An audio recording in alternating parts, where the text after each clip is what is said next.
सर्वांना नमस्कार. मी मीनल करणवाल, मुख्य कार्यकारी अधिकारी, जिल्हा परिषद जळगाव.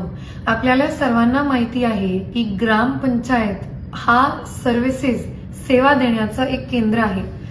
शासन निर्णय जानेवारी 2025 मध्ये एक उल्लेख असं होतं की सगळ्या 582 प्रकारच्या सेवा ग्रामपंचायतीच्या मार्फत खाली दिले गेले पाहिजे.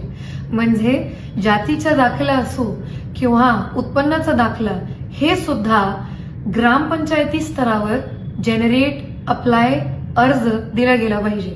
म्हणून आपण 1159 ग्रामपंचायती जळगाव जिल्ह्याला त्याला सेतू केंद्रामध्ये कन्वर्ट करत आहोत. म्हणजे तुम्ही तुमच्या ग्रामपंचायतीला जाऊन जातीचा दाखला किंवा उत्पन्नाचा दाखला सुद्धा त्याच्यासाठी अर्ज करू शकता. म्हणून मला सर्वांना एक विनंती करायची आहे की तुम्ही ह्या कामासाठी तहसील कार्यालयाला किंवा बाहेर कुठल्याही अनधिकृत सेतू केंद्राला न जाता ग्रामपंचायतीला त्याचा लाभ घ्यावा. धन्यवाद.